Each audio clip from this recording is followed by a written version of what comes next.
Ladies and gentlemen, our last game of the day for Week 6, Academy Day 1, is about to come to a beginning. And so, Cloud9 Academy, even though they lost this game against FlyQuest, there was a brief moment. There's a little bit of a, Cloud9 Academy got a bunch of shutdowns on the Darshan. They might win this. And so, but FlyQuest find the right window to close out the game. And we have to really credit this this newfound synergy with Jose Diodo and Kumu, because together they looked really good. They absolutely did. They crushed this top lane against Darshan, really making sure that he does not want to keep playing this game of League of Legends on Gangplank. And I kept on saying, hey, he's still playing Gangplank. He's still going to scale. You got to watch out. And FlyQuest, they almost didn't watch out, but then they did. Then they found their fights, they found their Baron, and in the blink of an eye, it was all over, and now we're here in game number 2, where FlyQuest are leading in the series. Also, Palafox on this Azir was pretty damn good. I mean, we already knew that Palafaker had a reputation for performing on champions like Sylas and LeBlanc, which is why we saw Cloud9 Academy ban them out during the second phase. This was the moment, though, where Cloud9 had just picked up like two shutdowns on Darshan. They'll pick up another one on the Palafox in just a moment. And at this point in the game, not only Cloud9 Academy even out their gold lead, but also they like potentially put themselves at a point to be able to come back. But then this Baron, I can't wait to watch this again. This was this was a roller coaster of emotions. Yeah, man. every single facet of this fight is just FlyQuest smurfing. And you see Copy trying to find a flank onto the bot lane duo. It doesn't end up working. They shut down everybody in the top side of the Baron pit, and then Palafox just scoops the remainders into the pit after Baron's already dead, and they just teleport.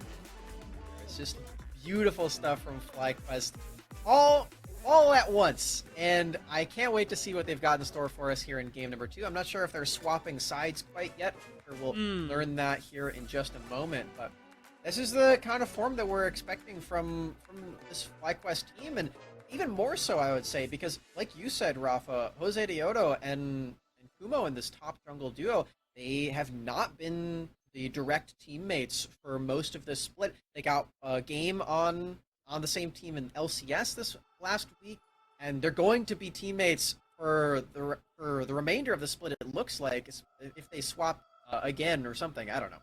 FlyQuest roster is a little bit of a mystery, but the point is that Kumo and Jose Diodo look very good together, and I really like the way they played each other. Jose, they also, Yes. Gotta make sure that we clarify, because he was playing the Volibear, so making sure that the namesake is appropriate. And going into the second game, the priorities for drafts.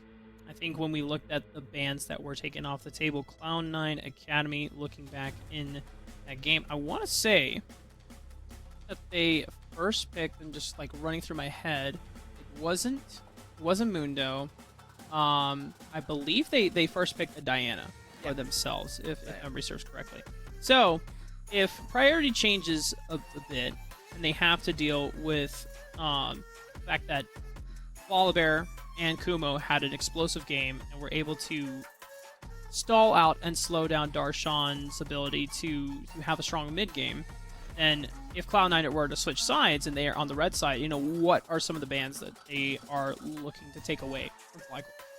It's a really tough question, because you have to feel like there are at least like 5 or 6 champions that they want to be banning. Of course, you still have the big 4 that we've sort of dubbed for today, the Nocturne, Gwen, Viego, and Xin Zhao. All these champions really want to be banning and taking away from blue side on first pick.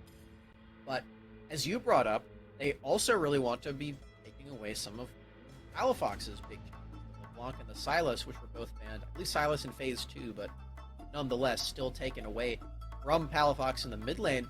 You want to be attacking multiple different things all at the same time, and I mean, he looked really good on the Azir too, so it's sort of a lose-lose situation for a C9 if they are going to be swapping. So I'm pretty excited to see what West Rice's plan is for that, and maybe we end up seeing the wild west strategy when it comes to the OPs in the ban, where you just don't ban any of them, and then you give one over and you get 2 for yourself. That's always a fun one.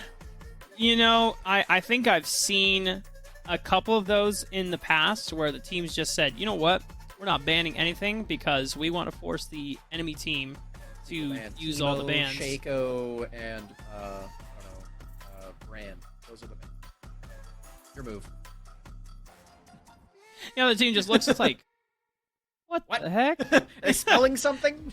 Yeah, is this well, TSB? It's not. If you got a Maokai, maybe you would have gotten TSM. TSM, but not this case. The time around, I think the other thing that Cloud9 Academy need to prepare for themselves is, they got this counter pick for Darshan, but they didn't. The way they played around Darshan wasn't enough to protect him in this matchup, right?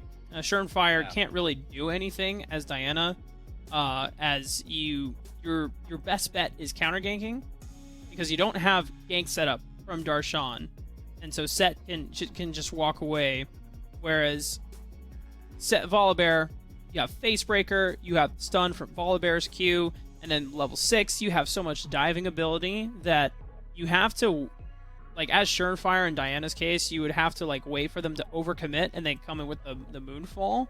Otherwise, if they see you there, then the dive is not going to happen, and then you both essentially waste time trying to prevent Darshan from being decelerated. But if Cloud9 are on the red side, then you can guarantee counter picks for either Darshan and or Copy. Rafa, all this talk about Set being very difficult to gank and Kumo smurfing it and being very good in this top lane reminds me of a previous conversation where you said that Kumo's Set was a completely free lane and anyone would... Okay, listen, he got gank assist! That you're taking things out of context, man. I'm getting slandered. This is... And I was just thanking you for coming on to the Academy broadcast, and now you're making me slowly regret that decision. As we hop into the draft phase. I love you, buddy. But man, you are a pain in the butt sometimes. Jesus. But I'm just so cute. You gotta get out of I will punch you. I'm just kidding. Alright, game two. Punch you out of affection. I just want to be sure not that hard. Xin Zhao being taken off the table. Gwen also no pass for FlyQuest Academy. The Senna, though, despite Cloud9 Academy taking the dub in game, or losing out in game 1, Isles and King made the Senna Mundo combination in lane look very oppressive, and had they been able to translate that lead more successfully into the late game, then it definitely could have been the turning point. I like how FlyQuest Academy are already preemptively banning Thresh, because they suspect that they're going to go for something like a Nocturne, and they don't want to give Cloud9 the Academy a powerful hyper carry Thresh answer as well. Yeah, Cloud9 Academy making the very bold choice of removing Nocturne from their ban list. Previously, it was Cloud9 who banned away the Viego on the blue side. That was the OP that they decided to go with, and FlyQuest and others. FlyQuest, knowing better, they know that they're going to get at least one of them, and they do end up with this Nocturne. So, really excited to get this one on the Rift for today. I do have to shout out the birthday boy yet again for showing us one of his Nocturne strategies. Of course, referring to Joshi. And he was telling us about how much Nocturne is a tempo cheater, because if he activates his ultimate and then teleports across the map, then he can cancel out the opponent's teleports and then have this huge global pressure from the top lane. So it's a double whammy. Yeah. And check this out, Smacks. They have already locked in their other solo laners of choice. Technically, this Nocturne could be the solo laner, and Jose Diodo takes the Lee Sin, because if you remember Arco 7 at Worlds 2020 this past year, Jose Diodo kind of has a schnasty Lee Sin. And Palafox takes a LeBlanc. Blind picks it, by the way, feeling so much confidence right now against Cloud9 Academy, and knowing that they don't want it being taken off the board going into the second ban phase. FlyQuest have skirmishing power, they have dive power, they have assassination power. What did Cloud9 Academy do to stop this from happening? Well, they lock in Ezreal for King. This is one of the most slippery champions in the entire roster of League of Legends.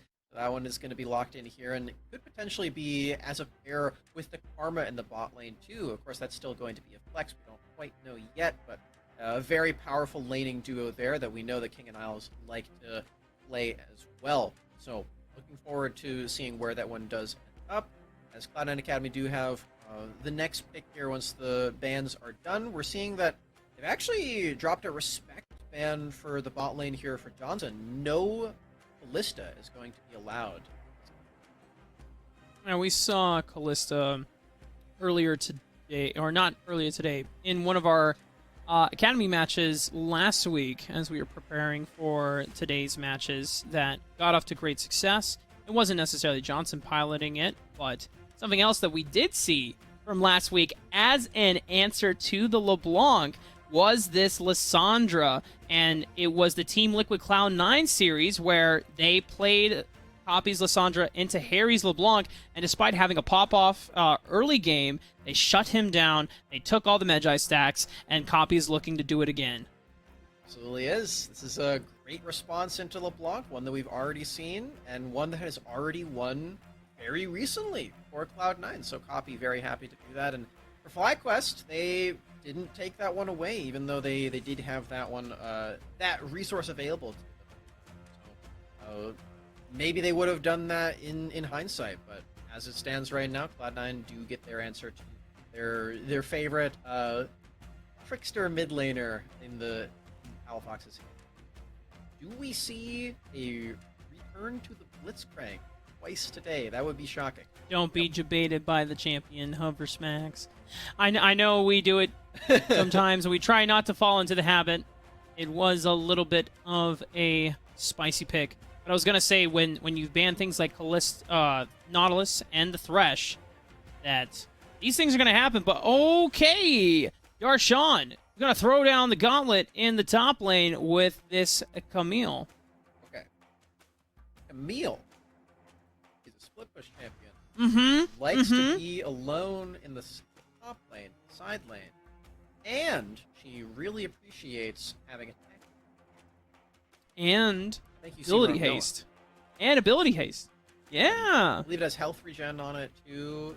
She really likes having resistances when she's alone.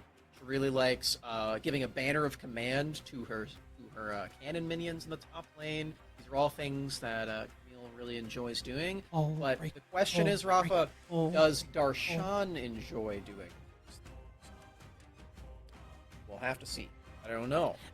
You know what? I will go ahead and claim. I mean, I made the claim at the beginning of the day before we even started broadcasting. I told Kangas and Cubby, if there's going to be any team that does it, it's going to be Darshan, and specifically for Cloud9 because they have already executed the coordination to pull off 1-4 split push compositions, to have Darshan leaving him to his lonesome because of playing champions like Tryndamere, right? And we've had him on Verizon post-game interviews where we talked to him about, Cloud9 Academy is really one of the only teams that usually goes into split push, and we asked him, why is that? And he told us that, split pushing is a very hard concept to practice and execute correctly in teams, even in LCS, let alone Academy. The fact that they are super proud that they can pull it off as an Academy squad is all based on the fact that Darshan has had a career defined by moments where he has won games due to split pushing and literally pulling off XPK moments and backdooring the base. Now, as we say hello to the frog right there on our screen, shout out to Sam Price, Sam lover Price, Nature of Tours. the animals of the Rift. I wanna give us a quick lesson on Hullbreaker. It builds out of Phage and it builds out of Pickles. So if we see either of those two components, probably after the what's it called, the mythic item, that is something that we should definitely get excited about. So, we're looking for Phage, we're looking for Pickles. Yes. But the other thing, Smax, is that a Hull Breaker is going to take a while to come into effect for top lane. So what I actually want to look at is this bottom lane. Yes. Ezreal Karma, double poke lane into Varus Leona, because there is quite of an intricacy of how this matchup will play out. And I hope that the observers actually take a special focus to this bot lane 2v2 for the first few minutes. So, for an enchanter in the bottom lane, like Karma, so we're excluding Yuumi from this. If you are playing against a champion that can engage on you very well, like Leona, or can pull you into their territory, like something like a Thresh or a Blitzcrank, you have to sort of play this lane out in a very risky way in order to make this champion. For Leona, it's a little bit different because you don't have access to all of your crowd control at level 1. You do need Zenith Blade and your stun on your Q. So for Karma, that's a nice moment of solace. And for Isles and King, they did not have to leash, so they are taking advantage of that. They are now level 2 first. But you're seeing that for Isles, he's going to need to play in the face of Johnson and Dreams to be effective in this lane, and be as oppressive as we expect a poke mage like this to be, and for Ezreal too. And for Isles, if you get... Wait, hold on. Copy. Does he get out? What great patience from Jose Diodo. Had the Sonic Wave and waited for Copy to commit to the escape before taking the Resonating Strike. First blood goes over to FlyQuest. That's immaculate there from Jose Diodo. He has to flash right there, but it's certainly going to be worth it to lock in that first blood. Just 3-camp bot side, immediately goes mid lane. Already volatile, Palafox already lands the root. Oh. Amazing. He even had the flash so that the Resonating Strike wouldn't get blocked by the minion waves, as he had already gapped close with the W. Just...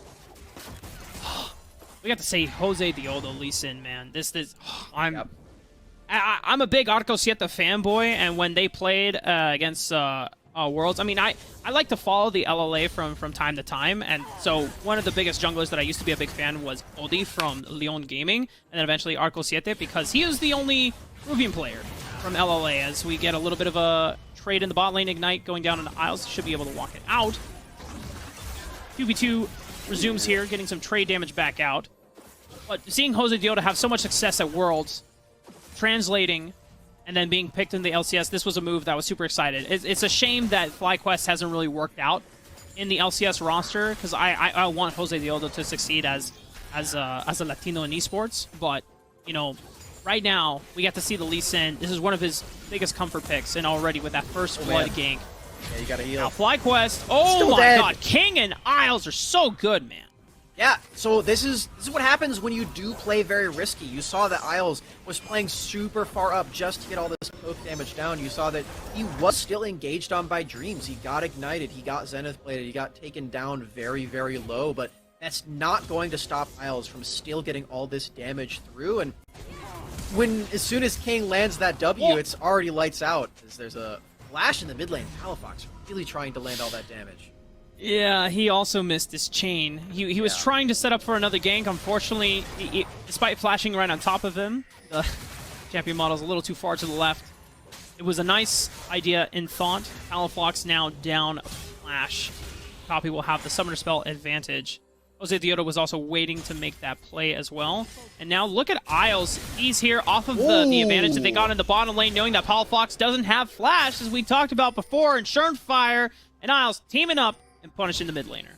So what Isles did there is actually super crucial. If you do land your root onto the LeBlanc before the passive comes out, you still have vision on her the entire time because of the true sight on the Karma chain. So Isles flashing forward and landing that W right away is the reason why they were able to spot Palafox the entire time and get that burst down, because usually it is tremendously difficult to kill a LeBlanc when her passive is up. But great heads-up play from Isles right there. He's been playing this game very well so far. I mean, considering that Isles is mainly an enchanter player, from what we learned from the spring split going into Proving Grounds, this is comfort territory. This is right at home for him. It's been a treat to watch so far in this game. And, you know, it's he technically did play an enchanter in the previous game too on Senna. If you want to be really technical about it, lots of healing. You know, the utility of the stealth. And he's right at home on the Karma here too. Still landing this poke onto Dreams and Johnson. And look how far back they have to play. This is what an oppressive Karma looks like in this lane. This is what a skilled Enchanter player can do in games like this. It's been a very long time since these champions were meta, a la the Ardent meta of old that I'm sure nobody ever wants to go back to. But Season 7, baby. Jose it still Diodo. takes a lot of skill to do this. And Jose Diodo doesn't have kick. They have fear. Xtech Ultimatum tries to cancel out the fear, but it's not going to be enough. Try to lock down Kumo, also using the Ignite as well. Not enough kill pressure to be able to answer back. Clean dive for the side of FlyQuest as Palafox is here, answering the roam from Poppy, using the Glacial Path to get over the wall and pick up the CS wave. A teleport will come out from Darshan so that he can pick up the remaining wave. My heart almost sank because Poppy channeled recall as soon as Darshan hit teleport, and I thought that he just accidentally teleported to the top lane, but I was like, oh no, Poppy. That would have been funny. He didn't know it. It would have been pretty funny, but also pretty tragic, so I'm glad that did not happen. But anyway, yeah, really nice dive again in this top lane by FlyQuest. This is the same thing that we saw in the first game, where Kumo and Jose Diodo are just working so well together and really shutting down Darshan. And in this game, it's going to be even more meaningful because he doesn't have the scaling, doesn't have flash. Isles getting ignited once again. This time around, FlyQuest bot lane are the one that come out victorious in the 2v2 trade. That's the downside of playing like this in the lane. Sometimes you will get killed like this. And, I mean, every single time it happens, you're like, well, should have dodged the Zenith blade, should have dodged the hook. Point flip. Yeah, it is. You just have to walk up, dodge the spell, and keep hitting them. It's very risky, but it's very rewarding if you can do it. Copy has come over the wall, though. Has to use the Glacial Path. Oh, but it gets interrupted. He's going to have to pop the Frozen. Oh, Frozen 2! It goes on to Dreams and not him for the extra healing. And Schernfire tries to dive in, but it doesn't have any further assistance or reinforcements. Kumo with the teleport, not even needing the Paranoia to turn it around for that double. All right, chat. Here's a lesson. Here's a lesson on Lissandra. I'm going to teach you real quick. If you want to ult yourself, hold down the alt key, and you will cast it on yourself. This is true for shields. This is true for things like it's very useful for Lulu in particular because you can ult yourself. You can shield yourself this way. Copy did not do that. He ulted Dreams instead. He was trying to hit his own model, but there is a hotkey for that. It's ult. So keep that in mind for all those people out there. Do not fall into the trap that we just witnessed here. Yeah, it's a little unfortunate. Obviously can understand that Copy in the moment panicked, potentially, and was just trying to activate his ultimate ASAP. Getting stun-locked by Leona under tower is not a fun experience, and even experienced players can definitely, unfortunately, make the mistake of just not being able to execute the defense properly. And now Cloud9 Academy are falling slightly further behind. It is less than 1,000 gold. FlyQuest are not that severely ahead, you know, despite the kill score being 5-2. But so far, the advantages, mainly for this this top two-man horde, is once again being showed. Kumo 2-0-1, Jose Diodo 1-0-1 on the Lee Sin. Their mythics will be coming online fairly soon. I do find it rather shocking that neither team has been keen on taking the dragon. It's been 10 minutes. Technically speaking, there could have been 2 dragons killed by this point. It's not what we're witnessing in this game. Very heavy focus on the top side of the map and just getting kills in the game, regardless of what the objectives are. Although, because FlyQuest is playing more to the top side, they actually did take a neutral objective on their side. They actually do have this Rift Herald that could potentially be used to get some more pressure on the map. And you know what? Jose Diodo, he's not satisfied with just that. He actually will take the dragon. Thank you very much. And he heard you talking crap. No. He's like, oh, you want a dragon taken? I will get the dragon taken just for you, Smack. Says Jose Diodo. It's the first dragon of the game. Next one will be Infernal. So we're getting a Mountain or a Ocean Soul as We're going to close the gap onto Darshan. He pops the Hexa ultimatum, but he still is getting feared thanks to Kumo and Jose Dioto once again. These two players working hand in hand, showing a much better synergy than any of the FlyQuest members did throughout the entire split. It's just amazing how well these two are playing together. I want to know their secret. Do they go to like couples therapy or something? Have they been doing karaoke together? It's really amazing that their synergy is this good so far in these two games that we've seen them play together. And Darshan is really feeling the pain. I don't think he was ready for just how well these two have played together, but it's been a really big treat to watch, and they keep that pressure alive. That Stride Breaker, the oh-so powerful Stride Breaker, just buffed specifically for Nocturne, is here. And, I mean, Darshan clearly has had enough. They've sent Copy to match the Nocturne now instead. As we pass the 12-minute mark here, Smacks, and we see that the second Dragon will be spawning for another 3.5 minutes. I want to take stock at Mythics being completed. Strikebreaker already mentioned. Or Drinker for Jose Dioto. Duskblade for Johnson. This means that the majority of FlyQuest members are ready to start fighting and getting in the faces of Cloud9 in these fights. Already you have two melee fighters and bruisers ready to really get into the thick of the backline and have high skirmishing potential, and Johnson can start sieging and really putting damage down and ensuring that you can dissuade Cloud9 from being able to protect turrets or trying to contest for objectives. Touching on Johnson a little bit more, he is going for the utility, lethality, burst oak build rather than the on-hit sustained damage that we've seen some Varus's go for. Not today. Sometimes they do. And what that means for FlyQuest is that they really don't have any sustained damage across the entire rift. They only have burst, only have pick, and if a team fight goes longer than 3 seconds, it's going to be a problem. So you can see that across the board, they're playing up against Camille, Diana, and Ezreal, these champions that thrive in sustained fights. Karma as well. So for Cloud9, things like Zhonya's Hourglass, things like Steric's Gauge are going to be huge benefits for them to have, just so they don't get bursted down, because afterwards, FlyQuest, unless they're really snowballing in this game, they won't have any more gas left in the tank. We already saw FlyQuest were attempting to pressure a dive against Copy on the top side of the map. Yes, Copy didn't get a chance to use Frozen Tomb in the previous dive, but it's still difficult as they just go for the play on the King. Ho-ho! This is why Jose Dioto's Lee Sin is so clean, man! There it is, Rafa! That team fight lasted 3 seconds. Perfect. Speed run achieved for FlyQuest. Now Jose Dioto has to get out. It's just a support Karma though, so I think he will be able to, but my god. That was insanity. These are the type... This execution from Jose Dioto, whenever you play Lee Sin, you have to be quick on the trigger, right? As we get another potential isolated 1v1, Paranoia is being popped to give Kumo the entry onto Copy, but he's going to pop the stasis. Palafox is going to go in under tower, and they trade the turret aggro beautifully. Kumo and Palafox make the dive possible. That's something that I learned in the Joshi slideshow right there, Rafa. You cast the ultimate, you teleport away, and Darshan can't do anything about it.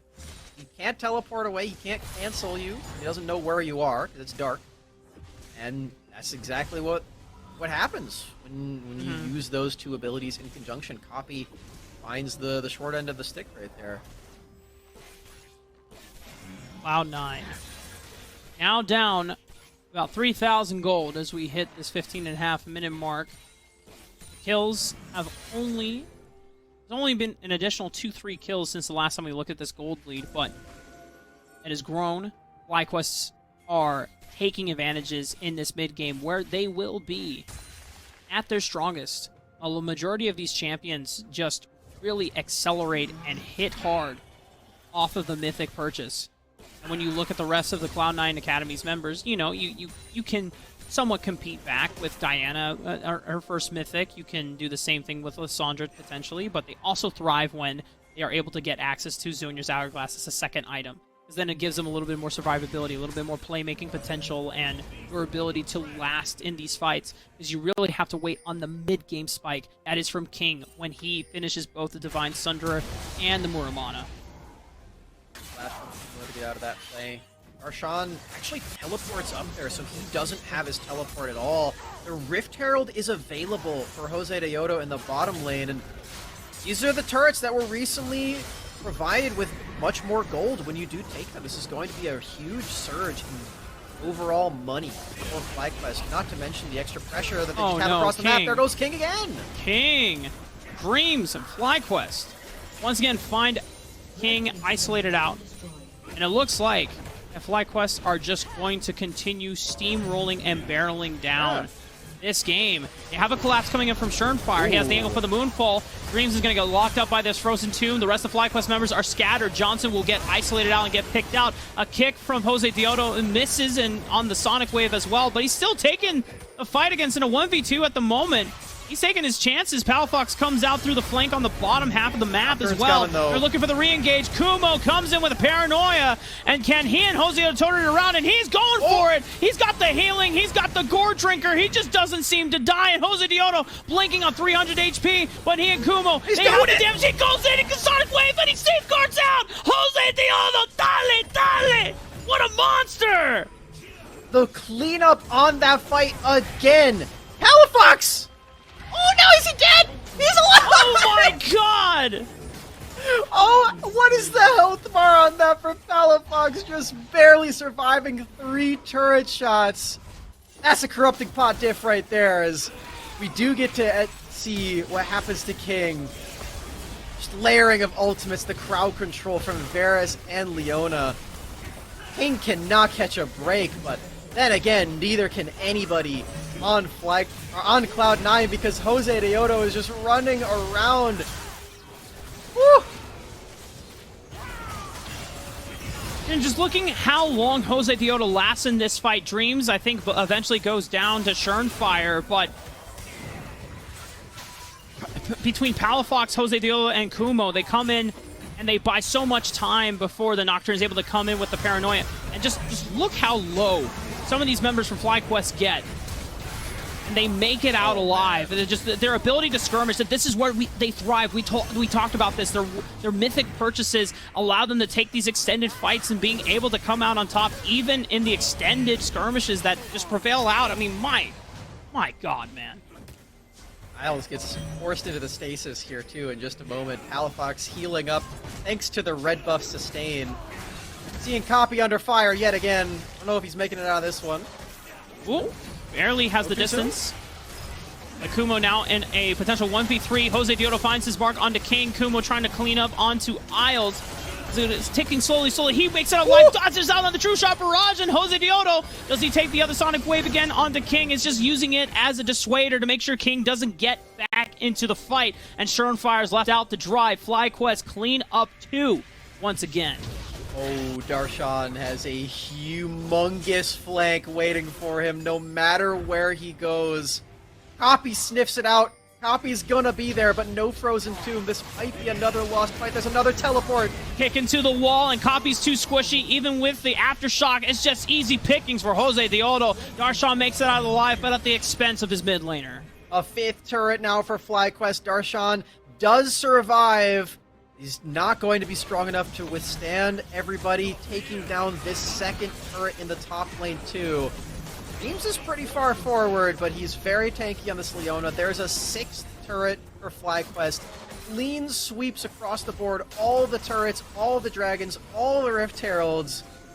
They have not hit a wall quite yet. They've kept stampeding through and through all of the members of Cloud9.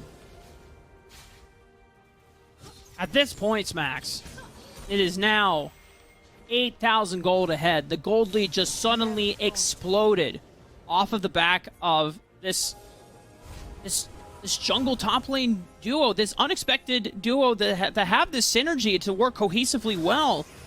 This is the best that Jose Deodo has looked in combination of the LCS split and then his Academy debut, and now Look at Cloud9 Palafox. are trying Oh. to find a pick onto Dreams, but Surefire and Isles are the one that falls. Copy has no more burst. He has no more survivability left in the tank. Jose Dioto giving him a little thumbs up and style points. Double kill for the jungler FlyQuest. Kumo comes sailing over the wall. King is gone. Darshan might be able to escape, but Kumo and Palafox are on the chase. The tether is there. The fear is about to land, and Darshan might not have enough to survive, and it's an ace for FlyQuest. Oh, it's just a full reckoning, Rafa. Every member of Cloud9 just gets completely bursted 100-0. FlyQuest rampage through. They're gonna take down an inhibitor turret, at least one. Another chain connects. I think that might be it for Isles too. A second time. They just can't catch a break ever. They're in their own base. Dios míos, Max. I mean, FlyQuest are just coming in with a force to be reckoned with. They have no mercy whatsoever. Ooh. A flash chain of corruptions from Johnson's goes wide, but the message has been sent. The inhibitors will fall, and FlyQuest will potentially back out, but watch out for the re-engage. Kumo doesn't have paranoia, but Palafox might find a pick. Solar Flare is there, and Jose Dioto takes it. He finds the kick on the king! Jose Dioto! How? ¡Es un monstruo! How does he do it? No puedo creerlo, Max. This man said that I am coming into Academy with a force, and I This will is be my remembered. league. Oh my God! Jose Dioto! They're just gonna end the game right now, Rafa, even faster than the last one. We're 23 minutes in. No member of Cloud9 can do anything. They're not even taking the claw. That's just the Nexus falling. This is a 2-0. FlyQuest are tied for first! The LCS roster comes in. You can argue that the expectations were for them to win this game, but Cloud9 Academy is not an Academy roster that is at the bottom of the standings. They are a top half Academy roster, and there was definitely potential for them to give this FlyQuest roster a run for their money. And considering how poor the LCS roster looked in their summer split, for them to come in to play with this amount of confidence is not only a great thing for FlyQuest fans, but it's also heartwarming to some of these players that the FlyQuest fans have just really come to adore.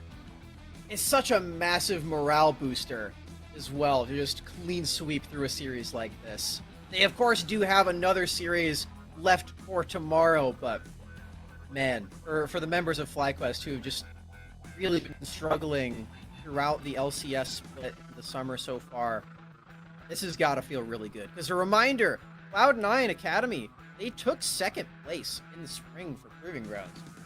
This team is no slouch. They have not made any roster moves. And they had huge moments throughout the series, too. But, oh, man. Jose Dioto just coming in and styling on everybody is amazing. And through the top lane as well, Kumo.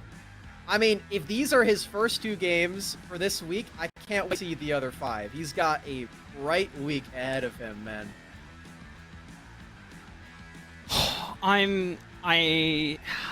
Words are failing me right now. It is very, I obviously, heart goes out to Cloud9 Academy on the loss, and they'll take it this week, to get ready for their series tomorrow and work on things that need to be improved. But, for someone that has been following FlyQuest and seeing this roster that had a lot of promise built on, one of these players and it not working out, this is so huge. This is so huge for their confidence. And we come from a scene in Proving Grounds where 2 players that we grew really attached to in Viper and Anda, who were in Proving Grounds and had to use it as a vehicle to gain their confidence back. They were in a position where they got put into the LCS, and they weren't supported well enough. They didn't get to shine in the best light, and especially for Viper the most. He was a player that, thanks to his teammates believing in him in no org throughout the entire spring split, he gained so much confidence back. And from what we are hearing now that he's on 20 ping, he and Mortal Squad are looking to bust heads and contest for the top spot. So it just goes to show that like just because a player isn't doing well in the LCS when they first get in there doesn't mean that it's like, all right, you had your shot, piss off, you're done, you're never getting a shot back. So it's like sometimes you need a better team facility and you need a better you need better situations to facilitate that better. And I'm really stumbling through my words right now because I'm not gonna try to get emotional, but I just you want the best for these players, right? And I think the narrative gets thrown around a lot by people who are very insensitive and very like quick to cast aside players and say like, oh well, they played in this split. They are garbage. They had these stats, they're garbage. And they don't care to do the work and understand, like, well, why didn't it work out, right? Was the team set up not right? Was the things behind the scenes that was preventing them from being able to excel? And, I think that should always be something that is acknowledged, when considering players' futures. And like I was saying, this team looks very, very hype. If this is going to be the lineup for the rest of the Academy split for FlyQuest, the other 9 teams, they better watch out. If that's what just happened to Cloud9, then they've got another tight to deal with in this league. FlyQuest Academy, like I said, they're tied for first now with 100 Thieves. That's a really, really big deal. And yeah, I'm just super thrilled to have watched that one. Jose Diodo and Kumo look amazing as they're the buddy cops of this team. They are just running around, killing Darshan left and right. That's Mr. President right there. But yeah, it is Mr. President. Rushing that lane every time. And this goes to show that, now whatever roster that FlyQuest decides to field in Academy, it is going to be extremely difficult to play against, whether it's the LCS roster or the Academy roster. Because you have to remember that a majority of this record was built up by the Academy roster of Kumo, NXI, Triple, Tomo, and Diamond, right? So you have competitive rosters for both of this Academy split.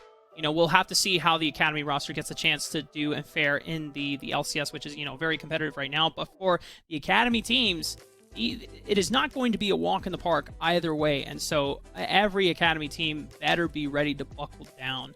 And we are currently, waiting for an interview to get set up with one of the FlyQuest players. And Smax, I think the other thing that we have to discuss, we can start looking at tomorrow's series for the day, as FlyQuest just took down Cloud9. Yeah. Their biggest opponent now is going to be 100 Thieves. And we just talked to Poom, who said that, what, we have been scrimming LCS teams. We feel confident that we can take down some of the bottom tier teams. Well, now FlyQuest just had an absolutely incredible performance against Cloud9 Academy. Their momentum and their the serotonin levels have peaked. Their momentum and confidence, and now it should be at an high. So they will be potentially at their best taking on 100 Thieves tomorrow. You get a 2-0 tomorrow, whether it's FlyQuest or 100. You are undisputedly first place. That is huge in this Academy split, where it's so many games, 36 games over the course of 9 weeks. So this is we already told everyone the stakes of what happens when you get to the playoffs as well in the top 6. Both these teams look like they're going to make it that way. But yeah, super pumped. I can't wait to talk to one of the members of FlyQuest here. Hopefully, you know what? I'm hoping that they're feeling good as well, because I'm feeling good about their gameplay too. And ladies and gentlemen, for our Verizon post-game interview, we have the Lee Sin Maestro, the Dios of Lee Sin himself. It is Jose Diodo. Mi amigo, felicitaciones on your win. We cannot hear you at the moment. Oh, okay, they're getting tech support in there. Check 1 2. Let me see. Oh. Now I hear. Hola? Hello. Okay. Hey! Felicitaciones, amigo. First of all, I'm like super, super happy for this win for you, man. And the Lee Sin, absolutely. Buenísimo, man. That was some good plays, dude. First of all, I want to ask, well, what is this newfound synergy that you and Kumo have formed? Was it just through scrims this week, or is it something that you've been building up throughout the entire split? I mean, it's slightly we played some screams, so we had some scenery. When we were trying, like the other week, we played with Kumo and Tomo and Diamond. We already played some screams as well, so it was like some games we had, and it was really easy to catch up with him because he talks a lot of waves and management. So he's really good at calling waves and that. Mm. So Rafa and I on the first game we casted, we crafted this nickname for you when you play Volibear, and I guess Udyr as well. It's Jose de Oso, which Rafa tells me is Jose the Bear. So Or Jose of the Bear, I guess. Okay. Technically. Are you cool with that nickname, or should we pick something else? Is that too bad? It's fine. I agree on that. It's really good. Sometimes they type like many stuff with my name, so I'm like used to. So I Oh was yeah, yeah, it's really good. A nice name. yeah. From Nice. from Got the the approval. LLA, yeah. Fans of the LLA have told me that another popular nickname back on your days with Arco Siete was Jose de Uwu, a more Yeah. affectionate name. It's a new edition. Yeah, that works as well. What I actually want to ask you, Jose Dialdo, I've noticed that you actually have a really awesome relationship with tu mama, and she's been super supportive. And throughout this split, that not everything has panned out as hopefully as you are, but you've been keeping such a strong head on your shoulders. You've been keeping an optimistic attitude about everything. How has your mom supported you from is she living in the United States with you, or is she back at home? I mean, she's on Argentina right now, but most of the time she's Hmm. like talking to me when the game is finished. She's like, "Nice try," whatever it is, like to cheer me up. Sometimes she doesn't talk to me because I'm not really like fan of talking when I lose because I'm like Yeah. sometimes frustrated. But she always does this kind of stuff to support me in she sense. So I'm really happy to be like in this situation. Not right now because well we've been losing a lot, so it's like kind of frustrating for me. But she always has been like really supportive for me. Also my girlfriend, like she's been both really good for me. So yeah, Yeah. thankful. Awesome. What?